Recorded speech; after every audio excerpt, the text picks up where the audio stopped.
comigo a sua Bíblia, abra a sua e eu abro a minha já está aberta. Evangelho de Marcos, nossa proposta expositiva no Evangelho de Marcos, capítulo ainda o primeiro, verso 40. Eu irei falar aqui de dois momentos de curas, de milagres de Jesus. Então eu vou pegar do 40 ao 45, a primeira sessão, e a segunda ainda no capítulo 2 até o verso 12, se Deus nos permitir, para falarmos aqui de dois momentos, duas curas, duas necessidades, duas prioridades, duas ações do Senhor Jesus. Vamos orar antes, mais uma vez. Pai, muito obrigado, Senhor, pela oportunidade e privilégio de estarmos na Tua casa, ouvindo, Pai, a Tua palavra, te adorando e bendizendo o Teu santo nome. Fala conosco, porque precisamos ouvir a Tua voz. Em nome de Jesus. Amém. Amém. O Evangelho de Marcos, capítulo 1, do verso 40 ao 45, fala da cura de um leproso. Fala da cura de um leproso, que diz assim: aproximando-se dele um leproso, que lhe suplicou de joelhos: se quiseres, pode purificar-me. Jesus, movido de compaixão, estendeu a mão, tocou e disse: quero, fica purificado. E imediatamente a lepra desapareceu e ele ficou purificado. Advertindo-o severamente, Jesus logo o mandou embora, dizendo: olha, não digas nada a ninguém, mas vai, mostra-te ao sacerdote, oferece pela tua purificação o que Moisés determinou para que lhe sirva de testemunho. Ele, porém, saindo dali, começou a tornar público o que havia ocorrido e a divulgá-lo por toda a parte. Desse modo, Jesus não podia mais entrar abertamente numa cidade, mas ficava fora e em lugares desertos. Mesmo assim, as pessoas iam até ele, vindas de todos os lugares. Isso ainda está dentro da perícope daquela sessão que falamos na semana passada, sobre o que Jesus veio fazer, qual o propósito de Jesus ter vindo ao mundo como um homem, que de fato a Bíblia mesmo mostra, o próprio Jesus disse que foi para pregar, para salvar, para que a palavra de Deus fosse pregada, para que vidas fossem alcançadas. Não deixou também o próprio Senhor de atender, de curar os necessitados, como dizem Atos, eu repito, como Deus ungiu a Jesus de Nazaré, o qual andou fazendo bem, né, por toda parte, curando os oprimidos, libertando os oprimidos, curando os enfermos, expulsando demônios, porque Deus era com ele. Então, de certo modo, isso também fez e acompanhou. Jesus não deixou de abençoar, de curar e de libertar pessoas oprimidas. A verdade é que em nossos dias algumas necessidades e prioridades foram mudadas, mas o anseio ainda é o mesmo. E não quer dizer que o Senhor não vá ou não venha fazer, mesmo não sendo algo de sua prioridade.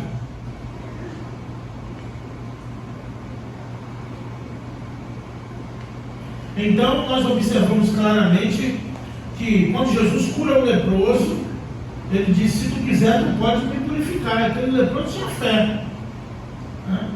Segundo Levíticos, nós sabemos, né, na lei cerimonial, que uma pessoa acometida de lepra, ela era exclusa da sociedade, né? Já tinha os leprosários que ficavam fora da cidade, pois era um sinal de maldição. Ninguém podia tocar num leproso. E de fato, aquele homem, quando vê Jesus, ele disse: se tu quiser, tu pode me curar. Interessante a atitude dele. Com certeza ele ouviu e viu muitos milagres que Jesus fez, ouviu falar, e ele deseja ser curado, mas ele sabe que o poder pertence ao Senhor. Se tu quiser, tu pode me curar. Mas ele fala isso e parece algo só um minuto. Falei bastante hoje.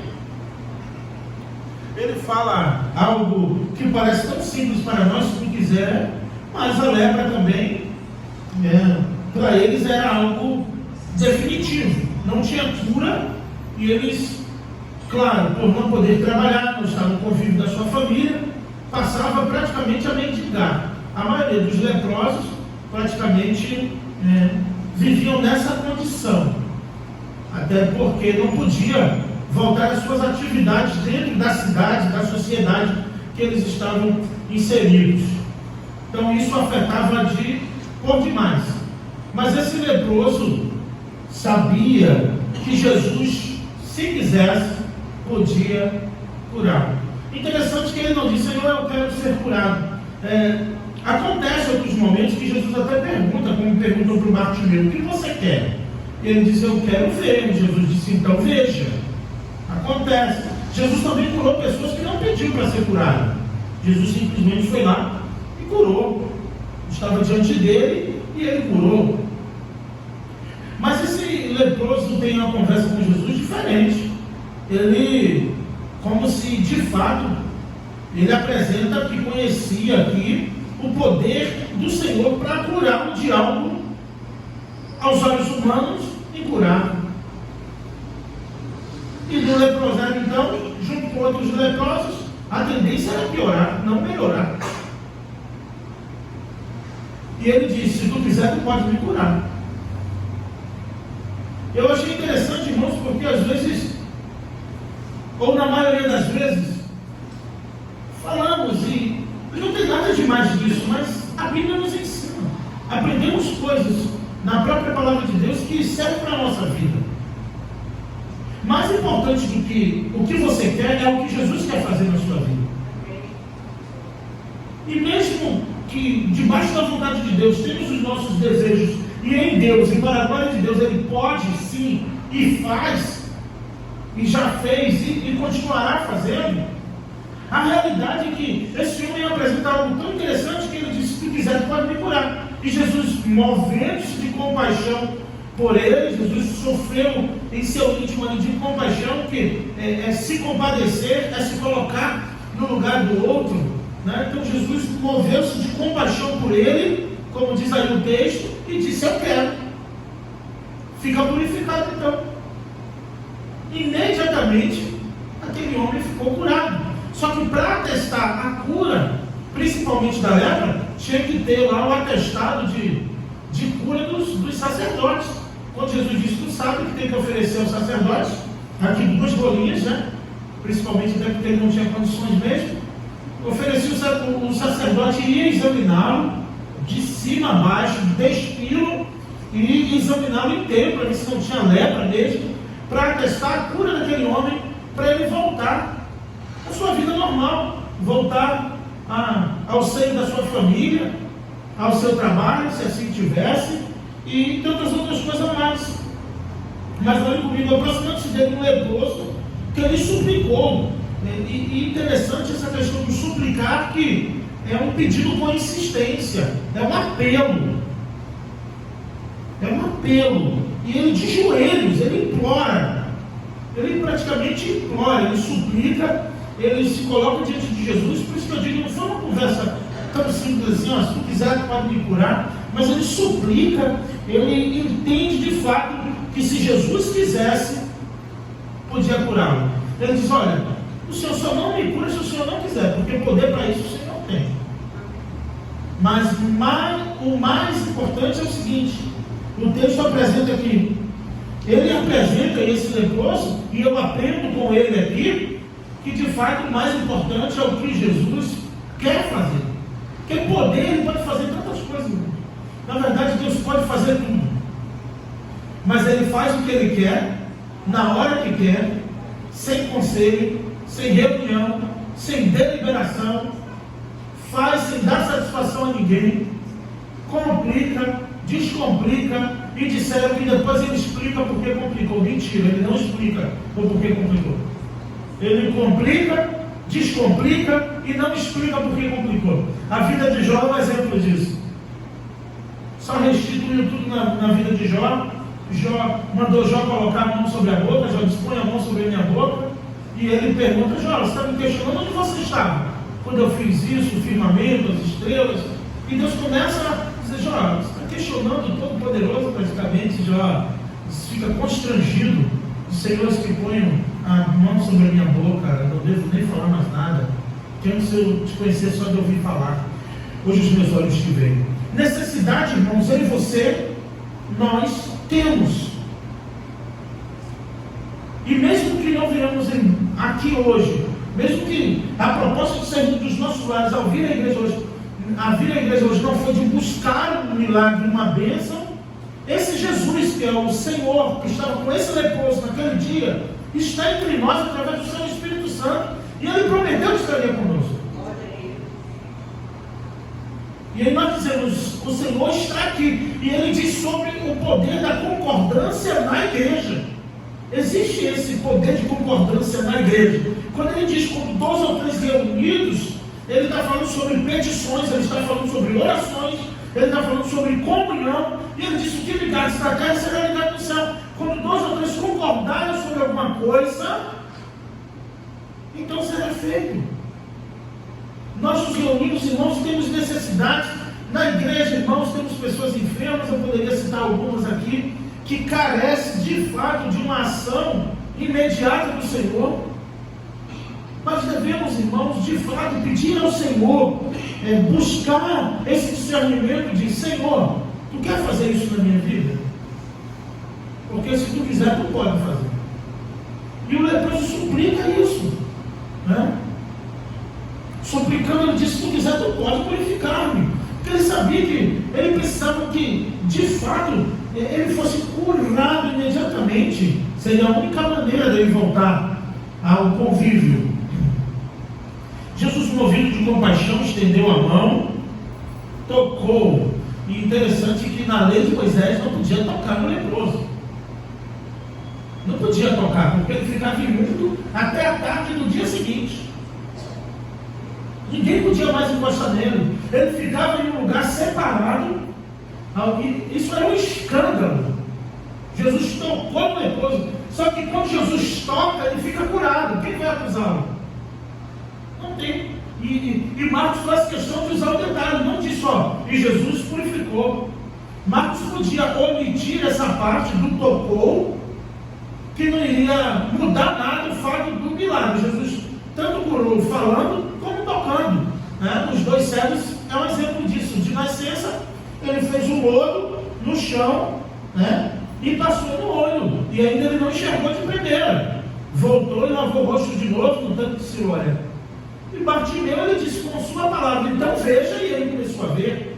Então Jesus poderia, como os 10 leprosos, só liberar a palavra e curar.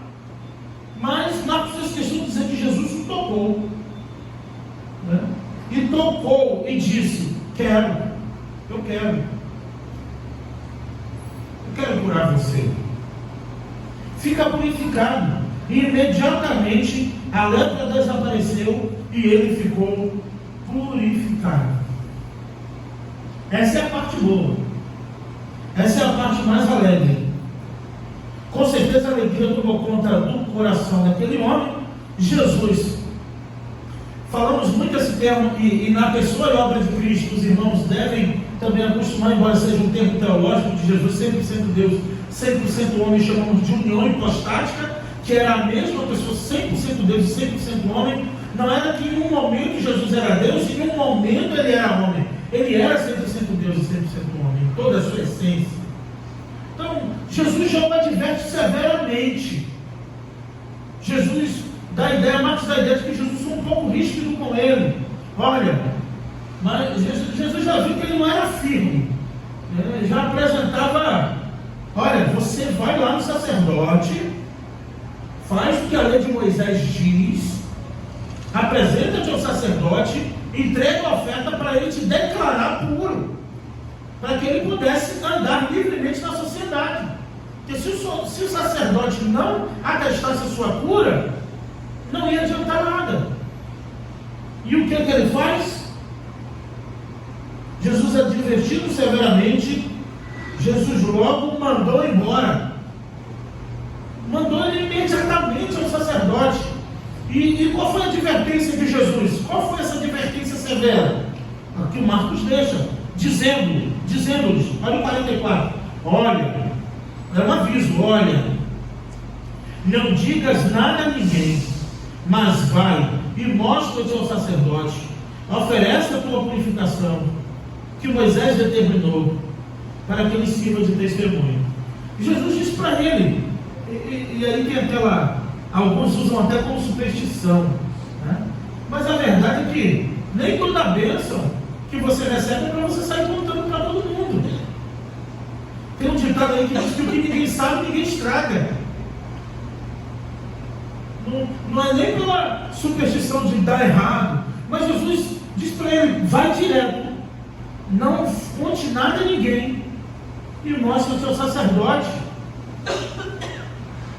E o que é que ele fez? Pelo texto aqui, nem no sacerdote ele chegou. Ele arrumou foi mais problemas, que ele saiu contando para todo mundo o que Jesus fez, a ponto de que Jesus não podia nem entrar na cidade, e Jesus ficava fora da cidade. Agora Jesus fica nos lugares mais desertos, nos lugares menos povoados, fica à distância porque gerou um alvoroço, e um leproso curado vai aumentar o quê? A demanda de cura. Igual aconteceu na porta da casa da sogra do Pedro. E Jesus eu curei, lógico, Jesus, sendo Deus, já imaginava, claro, já sabia o que ia acontecer, isso é fato, mas Jesus, vamos ver logo após aqui, a divindade de Cristo sendo apresentada de forma clara aqui, no episódio de Cafarnaum, e Jesus fica fora da cidade. Jesus não entra na cidade, porque advertiu severamente aquele homem que fosse direto ao sacerdote. Ele saiu contando para todo mundo, ao invés de receber de fato a sua cura. Isso só mostra claramente aqui que e Jesus, lógico, fez porque quis fazer, não foi o primeiro nem o último. Jesus vai continuar curando, agora aqui também paralíticos, homem da mão mirrada, expulsando o demônio do gadareno, e muitas coisas, porque Marcos se preocupa em apresentar mais Jesus como um poderoso, aquele que tinha o poder para curar, para fazer. Então ele apresenta Jesus muito em momentos de cura. Por isso que essas duas partes aqui, de 2 milagres de cura, eu quis apresentar junto, porque depois iremos falar do chamado de Mateus, de Levi. Então, iria falar novamente semana passada sobre cura também, dentro da mesma demanda, né? De um público que sabia onde Jesus estava, mas que queria a cura, mas não queria o Senhor em sua vida, queria o milagre, e precisava mesmo, e Jesus se compadecia deles e fazia. Mas irmãos, muito mais importante do que ser curado, já falei isso, todos nós queremos, glorificamos a Deus, louvamos a Deus quando um irmão, um parente, alguém que pediu oração é curado. O nome do Senhor é glorificado, amém, irmãos? Amém. O Senhor tem muitos ainda a curar, em nome de Jesus. Eu creio, irmãos, eu oro por isso. Eu peço a Deus nesta manhã, junto com a igreja do Senhor, que os enfermos da casa do Senhor, irmã Sônia Feliciano, eu acertei não sobrenome, né? Irmã Sônia Feliciano, a nossa querida irmã Zaida, que está debilitada por conta da sua coluna, tantos outros irmãos que estão impedidos de caminhar, de vir à casa do Senhor por uma questão de enfermidade. Nós podemos, irmãos, sim, pedir ao Senhor que cure, e eles, se tiver na sua vontade, Ele cura, e nós iremos nos alegrar com isso, amém, irmão? Nós cremos sim que Deus pode fazer, como fez e já curou pessoas aqui em nossa igreja, em várias vezes, em vários momentos de grandes, de enfermidades difíceis, que o Senhor deu a vitória porque Ele quis fazer, porque Ele quis curar, porque aprove ao Senhor fazer. Então, irmãos, observamos isso que, o que Ele faz? O 45, para a gente pular para outra sessão. Ele, porém, saindo dali, traduzindo, fez tudo ao contrário. Acabou de receber a cura e não obedeceu. O primeiro ato, após após o milagre foi a desobediência. O primeiro ato após Deus libertar o povo da terra prometida e atravessar o Mar Vermelho, o mar se fechou, o povo já estava murmurando, né? Esqueceu em fração de segundos que acabara de passar por um Mar Vermelho, um mar gigante, a pés enxutos. Do outro lado, o mar se fechou, mal respirou. Miriam acabou de tocar um pandeiro. A gente está com sede. O Senhor nos tirou para matar aqui no deserto, com sede? Era melhor deixar a gente lá. E aí começa. Tinha um poço de água chamado Mara, por isso águas amargas. Bebeu água amarga, cuspiram a água, reclamaram da água. Moisés joga um pedaço de madeira que Deus manda jogar, a água fica doce. Então eles bebem, a água fica, né? E eles bebem a água, e aí acabam de beber a água e reclamam que estão com fome. Deus faz o maná descer do céu. É só para apresentar um pouco do que é a nossa essência. Acaba de descer o maná, e Moisés diz: ninguém guarda, amanhã cedinho não tem mais. O maná só serve para o próprio dia. O pão nosso de cada dia nos dá hoje. E eles: tá bom, ok. Os potinhos guardados dentro das coisas, pegando bicho. Guardaram escondido, mas eles não guardam, eles guardaram. É simples. Anda com alguém assim, despretensiosamente, que você estiver pensando, e fala assim: ó, não olhe para trás. Fala isso, para tu ver. Ah, meu Deus, já era. O quê? Vai dar uma ziquezinha e a pessoa vai arranjar um jeito de olhar para. Você já conversou com alguém? Quem nunca? Disfarça, não olha para a pessoa. Ah, você entregou? Você fala assim, disfarça, a pessoa. O instinto de desobediência é imediato. Não olha. E se você, quanto mais gravidade você colocar no assunto, mais curioso o indivíduo fica. Não olha não. Pelo amor de Deus, para tu ver só. Aí é que dá vontade. Lembra quando com os colegas tinha aqueles cachorrinhos, gente boa da rua, né? Não corre. Quanto mais você fala, quando chega perto do cachorro, o abençoado corre. Esse que corria nunca era eu, tá? Eu sempre ficava. Brincadeira. E o cachorro, ó. Então, ele, porém, fez tudo diferente. Vai, mostra seu sacerdote caladinho com a bênção. Presta atenção, irmãos, curado, pele limpinha. Tinha dificuldade só de chegar ao sacerdote para receber a alta. Pronto para receber a alta. Ele foi fofocar para tudo que é lugar que Jesus fez. Olha, foi Jesus. Ele me curou. E por que isso traria problema ao ministério de Jesus? Porque Jesus advertiu severamente que ele fosse o sacerdote. Jesus não queria conflito. E Jesus, atestando a cura de um leproso sem ter o aval do sacerdote, era mais um motivo para eles caçarem Jesus antes do tempo, que não era o tempo. Por isso que Jesus o adverte severamente. Não porque Jesus quer dar moral aos sacerdotes, não. Passa pela alfândega, passa por eles, né? Para esse negócio de alfândega nunca vem bem, né? Com essas histórias que estão aí na mídia. E você vai ser, pelo menos, eles vão atestar, não vão contestar a cura. Mas ele, porém, fez o contrário.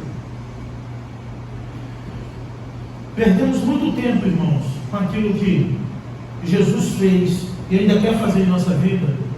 Muitas vezes, no momento errado, na hora errada e para pessoas erradas. Nós contamos. Quando não é o momento, quando não é a hora. E às vezes aquilo que é para se alegrar. Não sei se você já teve essa experiência de receber uma bênção, uma coisa boa para acontecer ou aconteceu, e você conta e a sua primeira impressão é de que a pessoa vai se alegrar com você. Aquilo parece que foi uma pedrada na cabeça, a pessoa fica triste, fica chateada. E não foi nem por esse motivo, foi para ele ir direto ao sacerdote e advertir severamente, praticamente disse: olha, vai rápido agora, eu te curei, Você está limpo, mas vai rápido e te mostra ao sacerdote para essa cura ter validade entre a sociedade, que era onde ele ia caminhar, onde ele ia conviver. Ele contou para todo mundo, não sei se fez isso depois, mas não fez o que Jesus falou. Ele, porém, saindo dali, começou a tornar público o que havia ocorrido e a divulgá-lo por toda parte. Desse modo, Jesus já não podia entrar abertamente numa cidade, mas ficava fora, em lugares desertos. Mesmo assim, as pessoas iam até ele, vindas de todos os lugares. Mesmo assim, as pessoas vinham de toda parte.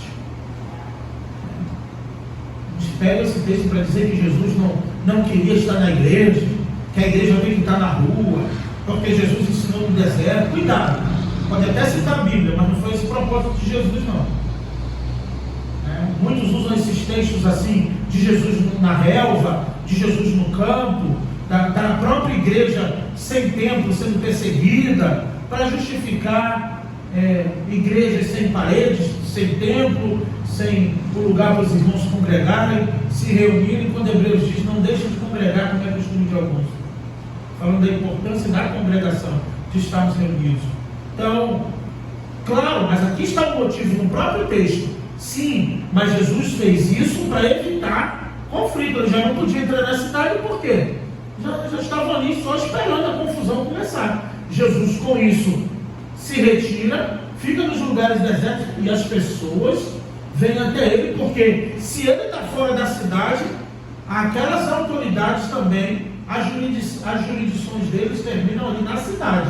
Jesus está fora da cidade, eles também não têm o que importuná-lo, pois ele está onde? Está fora da cidade. Então, a atitude desse leproso curado, que era de glorificar a Deus, de ser, apresentar o sacerdote e Jesus poder continuar o ministério ali, ele tornou público, falando tudo que Jesus fez, e isso criou um alvoroço. Vamos para a segunda parte, que é o paralítico de Cafarnaum. Alguns dias depois desse ocorrido, Jesus entrou outra vez em Cafarnaum e souberam que ele estava onde? Em casa. Cafarnaum, Anderson, aqui a beira-mar, aquela casa, né? Que o pregador disse que Jesus tinha casa na praia que todo mundo podia ter, né? Tem um pregador famoso aí que provou desse texto que Jesus aluga possivelmente uma casa que servia de quartel-general, onde ele se reunia com os discípulos, em Cafarnaum, e era beira-mar, né? Cafarnaum. Então, eles usam esse texto para a teologia da prosperidade, para dizer, olha, Jesus já tinha casa na praia, hein? Então, se Jesus tinha, por que eu não posso ter? Ele usou isso como ensino de Jesus. Então, esse episódio aqui eu lembrei logo, quando souberam que Jesus estava em casa onde? Na casa de praia, olha que luxo. Aí para dizer que Jesus era próspero, que Jesus era, né? E na verdade não é essa a realidade. Não tem nada a ver com o que pensamos hoje de casa na praia. Era a região mesmo que favorecia, né? E a maioria ali era aldeias, né? Lugares de pescadores. Lá na minha cidade tem uma cidade, lá no meu estado, tem uma cidadezinha, um distrito de Maragogi chamado Nagé, é um subdistrito. Um amigo meu, Gilmar, que é pastor lá em Nagé, ele, desde de seminarista, pregava sempre na igreja dele. E é um distritozinho assim, uma cidade pequena e toda em volta ao mar mesmo, e eles vivem ali de catando aqueles mariscos, né? A renda da cidade toda praticamente é de catar aqueles marisquinhos assim do mar.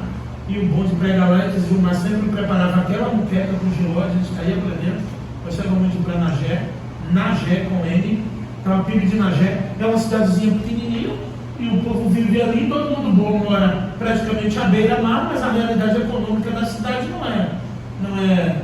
não é de quem tem uma casa na beira da praia que pode dar um mergulho a hora que quer. Então chegava um ponto que a cidade até terminava de tão pequena, você dá umas coisas assim, a cidade terminava e tinha de fato assim uma pilastra, não sei como é o nome que dá, que ficava à beira-mar mesmo, que a gente sentava ali, ficava conversando, e as aves assim, que ficam ali em volta, pegando alguma coisa no mar, e a gente ali conversando coisa assim, não tinha nenhum vislumbre de riqueza, de prosperidade, né? Pelo contrário, às vezes a gente via a dificuldade da própria cidade, de emprego, de coisa.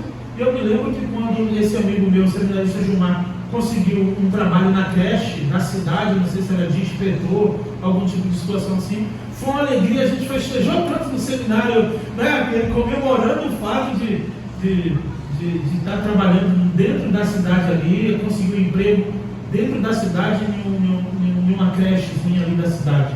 E a beira-mar e tudo, a pesca é do que o povo vive até hoje, na Gel, um distritozinho da cidade de Maragogi, em Bahia. Então, isso não prova, isso não é uma verdade que muitos usam para a teologia da prosperidade.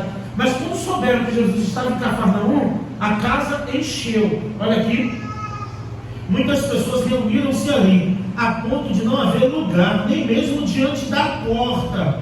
E ele lhes anunciava o quê? A palavra. O povo está numa expectativa, né? E Jesus está pregando a palavra. Vieram de toda parte para ser curado, para acontecer alguma coisa. Não dava nem para entrar pelas portas. Tudo tomado de gente.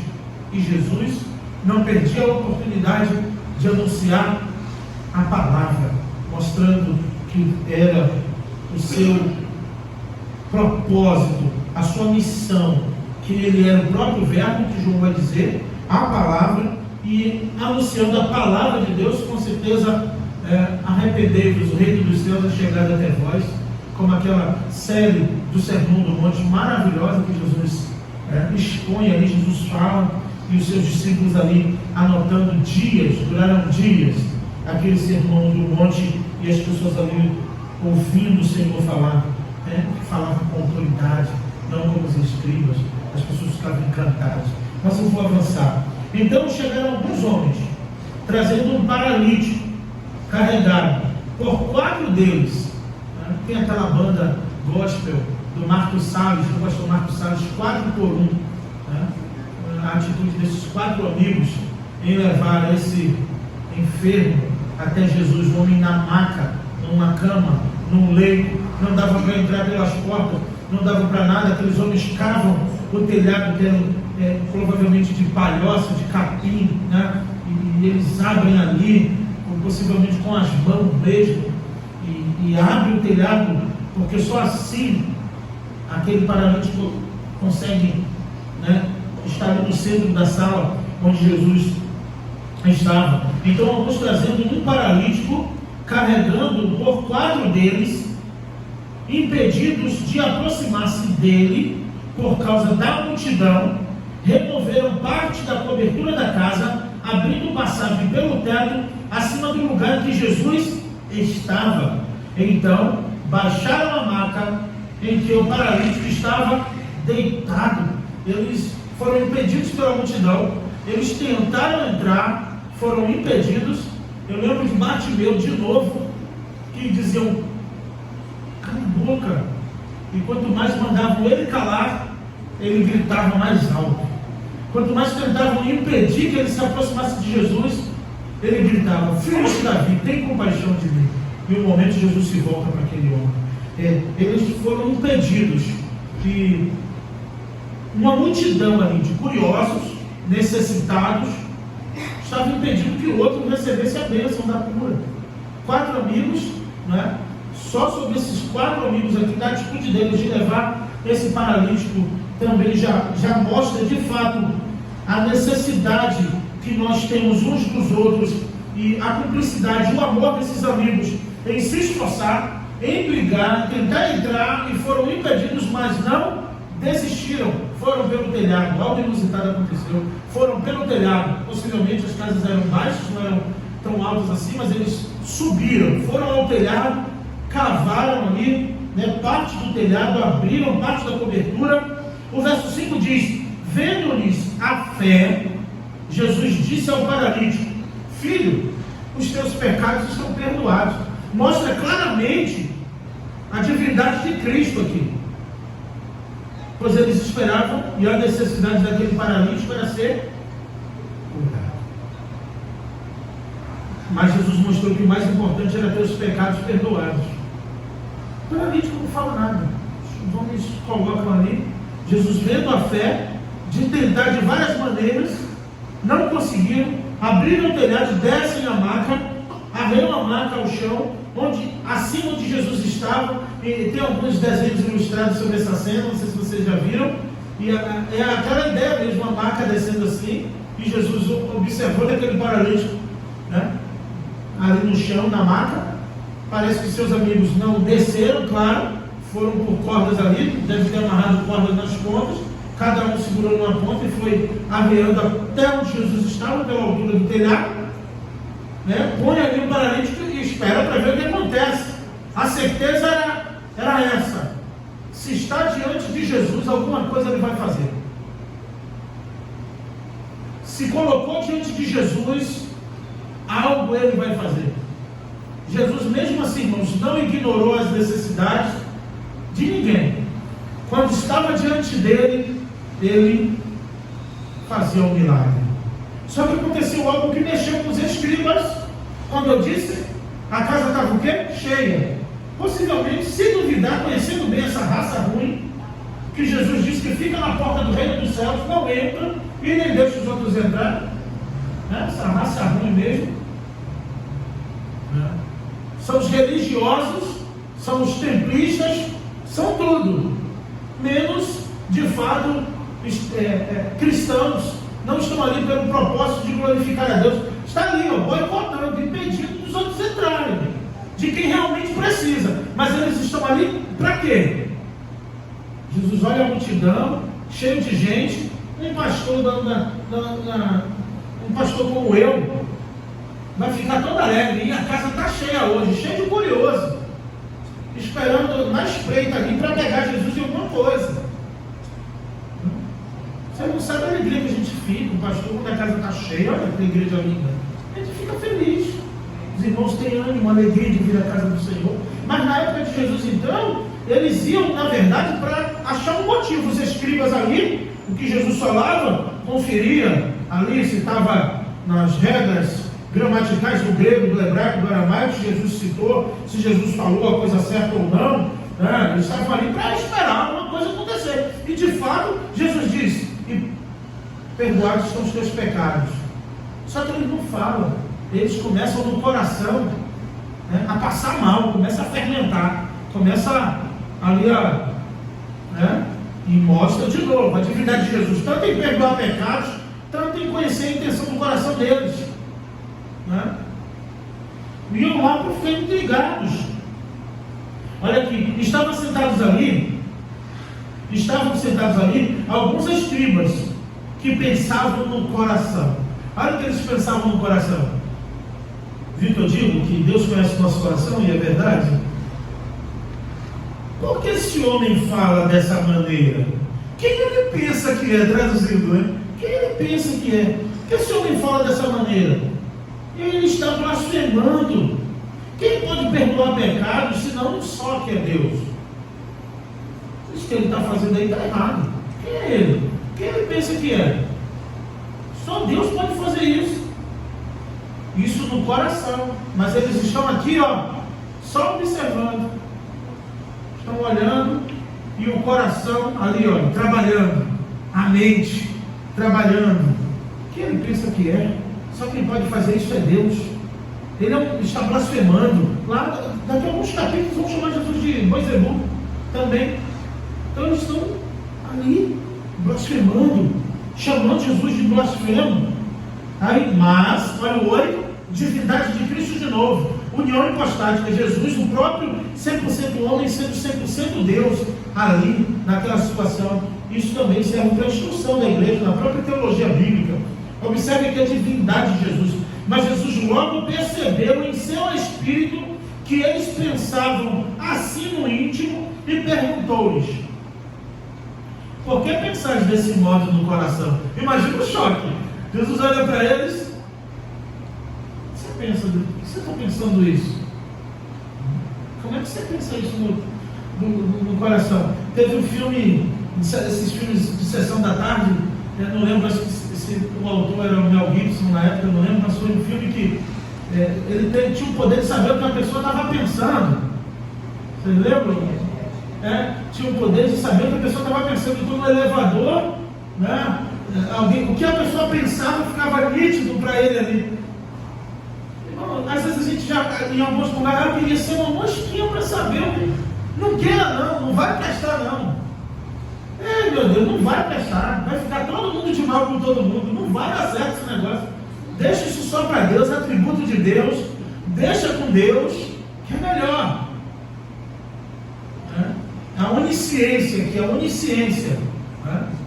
Cristo como Deus, embora não seja um atributo de Cristo, mas é um atributo de Deus, e Jesus é Deus, sabia que eles estavam razoando no coração. Não foi a primeira vez, e Jesus disse: por que você está pensando desse modo no coração? E Jesus dá uma resposta para eles, que eles só pensaram no coração. Próprio texto. Por que vocês pensam desse modo no coração? Verso 9. O que é mais fácil? Dizer ao paralítico: os teus pecados estão perdoados, ou levanta, toma a tua cama e anda? Jesus, vocês estão... Como eu disse em outros momentos, e esse é o nosso defeito. Engole um camelo e se engasga com um mosquito, né? Jesus, o que é mais fácil? Dizer: perdoados estão os teus pecados, ou dizer para esse homem: levanta, toma a tua cama e anda? O homem pega, levanta, bota a cama debaixo do braço e começa a andar. Imagina o pavor, irmão. Mas eles estão preocupados porque eu disse: perdoados estão os seus pecados, para que vocês saibam que o Filho do Homem tem tanto poder de perdoar pecados quanto curar. Veja agora aí. Quer dizer, Jesus já sabia a intenção deles naquele local. Jesus já sabia porque a casa estava cheia. Perdoou os pecados daquele homem para provocar no coração deles a própria motivação, tanto de perdoar quanto para curar. Sendo Deus, ele sabia de tudo. Então, avança comigo. O que é mais fácil? Dizer ao verso 9: dizer ao paralítico: perdoados estão os teus pecados, ou dizer: levanta, toma tua caminhando? Verso 10. Mas para que saibais que o Filho do Homem tem autoridade para perdoar pecado na terra, disse ao paralítico: eu te digo, levanta-te, toma a tua maca e vai para casa. Levanta. Eu gosto daquela tradução que diz: toma teu leite e anda. Pega a tua cama e vai para casa. O homem desceu. Em fração de segundos, né, irmãos? Tudo pode mudar em nossa vida. É assim. A gente sofre porque a gente vive de processos. Mas o Senhor libera uma palavra e tudo muda. Eu posso liberar essa palavra de Deus para a tua vida. Eu não sou profeta, mas a palavra de Deus é profecia para a sua vida. Esse parente, esse enfermo, esse moribundo, esse que está enfrentando alguma situação que precisa de um processo para talvez até ser curado, um processo médico, um processo clínico, Jesus pode fazer assim com ele hoje. Amém? Você pode crer por essa pessoa? Toma teu leite e anda. É dizer: dá alta. E some com esse leite daqui para ninguém deitar depois dele. O Senhor pode fazer isso. Ele faz o que Ele quer. O mais importante ainda é perdoar pecados. Perdoados são os teus pecados. Indicando: essa situação possivelmente foi provocada por você. O outro, Jesus também vai dizer: o do tanque de Betesda: vai, não peques mais, para que não te suceda coisa pior. Dando a entender que no caso dele também foi um caso de pecado específico. Pois vai, não peques mais, para que não te suceda coisa pior. Jesus diz àquele paralítico. E com esse, e com o cego de Siloé, quem pecou? Foi ele ou os pais dele para que ele nascesse cego? Um homem cego de nascença, 39 anos. João 9. E Jesus disse: nem ele nem os pais dele. Nesse caso aí foi para se manifestar a glória de Deus. Jesus fez um homem nascer cego, ficar cego de nascer, né? Nasceu cego, 39 anos, nunca tinha visto nada, só para a glória de Deus. 39 anos depois se manifesta na vida dele. E se ele quiser fazer isso através do que você está passando? Se ele quiser ser glorificado através de algo, seja feita a sua vontade, não é assim que oramos? Então, caminhando para o final aqui, Jesus diz: o que é mais fácil, perdoar pecados, eu dizer para esse homem, que é paralítico, que precisou descer por 4 amigos, levanta, toma teu leito e anda. No mesmo lugar onde ele foi impedido de entrar, de passar, numa maca, deitado, ele passa por aqueles homens agora, com a maca debaixo do braço. Acredito que se já tivesse aquela música, quem te viu passar na prova e não te ajudou, ele ia cantar: quando vê você na bênção, vai se arrepender, né? No dia da minha vitória. Acho que ele fez a dancinha até com a maca lá na porta. Aí não deixaram ele entrar, né? Eu digo, se fosse eu faria, né? Dava uma debochadazinha com ele. Mas Jesus fez o milagre, mostrando que o mais importante, para que vocês saibam que o Filho do Homem tem poder, ou seja, a autoridade dada por Deus, né? Foi otorgado isso. Eu tenho autoridade para isso, para perdoar pecados e para curar. E o mais importante, para salvar. Eu te digo, como se fosse só para provocar eles. Jesus diz: só porque vocês pensaram isso, só para calar a boca de vocês, eu vou perdoar os pecados dele, e ainda vou dizer: levanta, toma teu leito e anda, e vai para casa. E aquele homem imediatamente, então olha aqui o 12, então ele se levantou, pegou, e pegando o jogo, e pegando logo a maca, saiu à vista de todos. Olha só, viu a prosperidade aí? Viram ele, os humilhados serão exaltados, não tinha esse negócio? Chora agora e ri depois, está me vendo na prova, me vê na bênção. Esses trocadilhos, né? Coaches, né? Aconteceu de verdade com ele aqui, instantâneo, na mesma hora, e na vista de todos. No mesmo lugar onde ele foi humilhado, onde não deixaram ele entrar, onde estava limitado, certamente tinham outros enfermos ali, tinha uma fila para Jesus curar, com certeza, mas ele sai na frente de todos, pega logo a maca, saiu à vista de todos, de modo que todos ficaram maravilhados. E o propósito de tudo? Glorificaram a quem? A Deus. Foi para a glória de Deus, percebe? Ficaram maravilhados, glorificaram a Deus, né? Dizendo: nunca vimos coisa igual, nunca vimos uma coisa dessa. E o nome do Senhor foi glorificado. E o meu desejo é que o nome do Senhor seja glorificado através do milagre, da cura, da bênção na sua vida, na sua família. Que o Senhor seja glorificado na PIBCP, que o Senhor seja glorificado em nossas reuniões, em nossas assembleias, em nossos cultos, em nossas aulas, em tudo que fazemos, que o nome do Senhor seja glorificado, porque esse é o nosso propósito, é o propósito da nossa existência, é glorificar a Deus. E quando então o Senhor fizer o milagre, quando o Senhor fizer a cura, realizar o milagre, que seja para a honra e glória do Senhor. Amém? O homem entrou ali, paralítico, debilitado, e voltou com certeza para casa, com seus 4 amigos, dando glórias a Deus, porque foi curado, com a palavra de Jesus: levanta, toma teu leito e anda. E a palavra de Jesus para você. Talvez você queira se ofender dizendo: o pastor está pensando que eu estou enfermo. Mas Jesus disse que não veio para a missão, porque os santos não precisam de médico. Mas a palavra de Jesus para a tua vida: levanta, palavra do Senhor, toma teu leito, toma tua cama e anda. Quem sabe não é hoje que o Senhor está dando alta espiritual para muitos de nós. Quem sabe não é hoje que o Senhor está dando alta para as tuas emoções, para as tuas feridas. Quem sabe não é hoje que o Senhor te coloca de pé em teu espírito dizendo: levanta, toma tua caminhada, porque sou eu que estou mandando. Que o Senhor te abençoe. Obrigado, Senhor, pela tua palavra. Que a tua palavra encontre um lugar e fique guardadinha em nosso coração, para a gente não pecar contra o Senhor. Ó Pai, eu tomo meu leito hoje e ando, porque a tua palavra tem o poder de me vivificar e me colocar em pé. O salmista cantou: vivifica-me, ó Deus, e invocaremos o teu nome. Vivifica-nos, ó Senhor. Ó Pai, que em nome de Jesus o Senhor põe a tua igreja de pé. Visita os enfermos físicos, ó Pai, que estão sofrendo com a enfermidade, com a moléstia de seu corpo. Toca do alto da cabeça, a planta dos pés nesta hora, Pai. Toca com o teu toque de poder, com a tua compaixão, como tocou naquele leproso. Toca na tua igreja. Toca em cada membro, ó Pai, da tua igreja nesta manhã. Ó Pai, toca, ó Pai, nos parentes, ó Pai, daqueles membros, ó Pai, irmãos aqui que pedem ao mesmo a cura por alguém, ó Pai.